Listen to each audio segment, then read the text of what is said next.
देखिए ये सवाल है ना, बहुत से स्टूडेंट्स के दिमाग में रहता है, खासकर आर्ट्स वाले, कि क्या आर्ट्स का सब्जेक्ट पकड़ने के बाद हम अकाउंट्स की लाइन में करियर बना सकते हैं या नहीं बना सकते।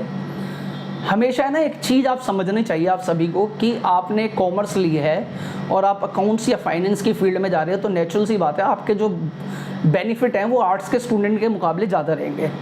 लेकिन क्या होता है, मार्केट में हमेशा डिमांड स्किल वर्कर की रहती है, ना कि इस चीज़ की कि आप कॉमर्स के हो या आर्ट्स के हो। मैं ऐसे बहुत सारे स्टूडेंट्स जानता हूँ जो मेरे पास आर्ट्स के स्टूडेंट रहे, मेरे पास टैली पढ़ा, उन्होंने अकाउंट्स पढ़ा और वो 40,000, 50,000, 30,000 अकॉर्डिंग टू देयर पोटेंशियल वो अपने पैसे कमा रहे हैं। तो कभी भी ऐसा नहीं होता। हाँ, ये ज़रूर ठीक बात है कि जो बीकॉम का बच्चा होता है उसको पहली प्रेफरेंस मिलती है, लेकिन प्रेफरेंस हमेशा उसी बच्चे को मिलेगी जिसको नॉलेज ज़्यादा हो गई।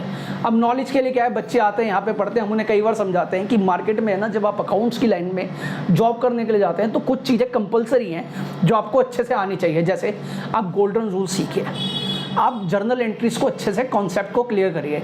आप है ना, लोग क्या सोचते हैं, टैली कर लिया, बिजी कर लिया। हमारे पास बहुत सारे स्टूडेंट्स आते हैं, कहीं और पढ़े होते हैं, और जब हमसे आके पूछते हैं कि वो हमसे आके कहते हैं कि सर हमने ना टैली कर रखा है, हमारे को ना जॉब बताइए।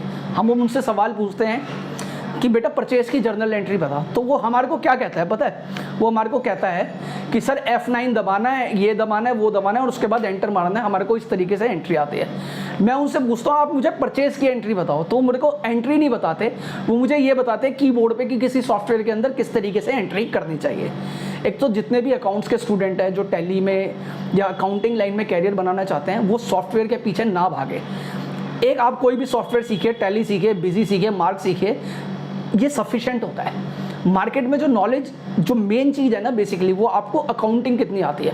अगर आप किसी सॉफ्टवेयर के भरोसे रहते हो ना, तो बेसिकली आप डाटा एंट्री ऑपरेटर रहते हो, कोई अकाउंटेंट या सीए के यहाँ पे जॉब करोगे, वो आपको बुक्स दे देगा, बुक्स ऑफ अकाउंट की आप एंट्री करते रहोगे, और कभी भी जो वो प्रीसीडिंग है ना अकाउंटेंट बनने की तरफ की, उस पर आप कभी भी आगे नहीं बढ़ पाओगे। तो मैं हमेशा ही अपने बच्चों को समझाता हूँ, जो भी बच्चे पढ़ते हैं, कि आप अकाउंट्स को सीखो। देखो, आप चाहे टैली करो, चाहे बिजी करो, चाहे मार्क करो या XYZ कोई भी सॉफ्टवेयर करो, एक बात आपके दिमाग में हमेशा रहनी चाहिए कि चाहे टैली का सॉफ्टवेयर है, चाहे बिजी का सॉफ्टवेयर है, चाहे मार्क का सॉफ्टवेयर है या XYZ कोई भी सॉफ्टवेयर है, उसमें डेबिट ही रहेगा और क्रेडिट ही रहेगा।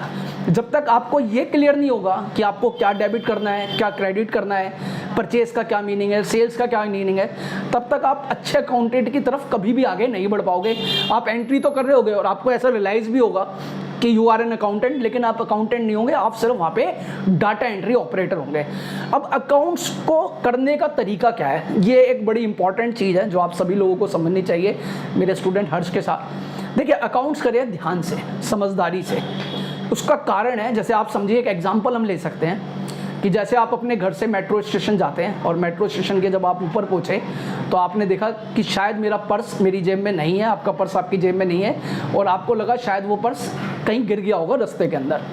अगर आप अपने घर से मेट्रो स्टेशन जाते हैं तो वहाँ तक पहुँचने में आपको सिर्फ 15 मिनट लगते हैं, लेकिन जब आप मेट्रो स्टेशन पे पहुँचे और आपने देखा आपकी जेब में पर्स नहीं है, तो और आपको ये रियलाइज़ हुआ हो सकता है वो कहीं शायद रास्ते में गिर गया होगा, तो आप उसी रास्ते से ना वापस आते हैं और क्या करते हैं, हर कोना चेक करते हैं, हर गली चेक करते हैं, हर स्कूटर चेक करते हैं, यार मेरा पर्स शायद उसके नीचे तो नहीं गिरा हुआ, मेरा पर्स उसके नीचे तो नहीं गिरा, मेरा पर्स यहाँ कोने पे तो नहीं है, ये मेरा पर्स साइड में तो नहीं है।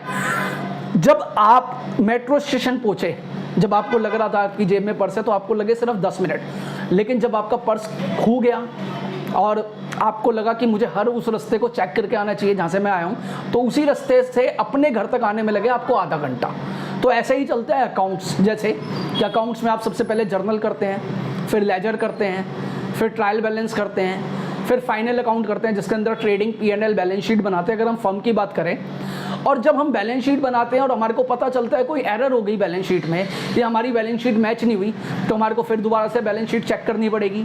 हमारे को trading, P&L, trial balance, ledger, journal और जो भी उससे रिलेटेड वाउचर या एंट्रीज से रिलेटेड जो भी डॉक्यूमेंट्स हैं वो सारे चेक करने पड़ेंगे।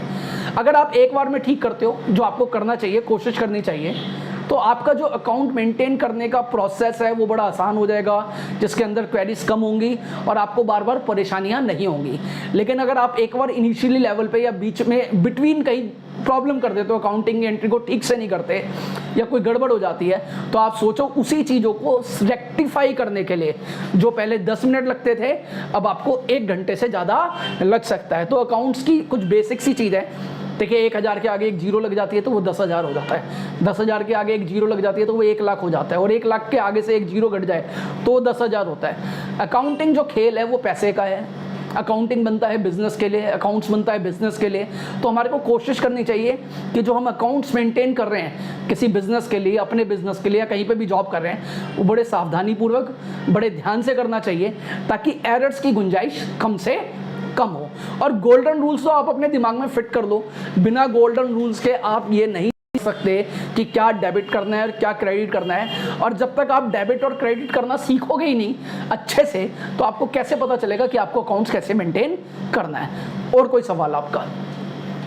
नहीं, बस थैंक यू, यही था। ठीक है फ्रेंड्स, थैंक यू। और भी वीडियो हम धीरे धीरे लाएंगे अपने सब्जेक्ट की, और जिसमें हम आपको जितने भी बेसिक कॉन्सेप्ट है अकाउंट्स के, इकोनॉमिक्स के, बीएसटी के, इनकम टैक्स के समझाएंगे, और आशा करते हैं कि आपको अच्छे से समझ में आएंगे। प्लीज़ लाइक करें, सब्सक्राइब करें और शेयर करें। Thank you.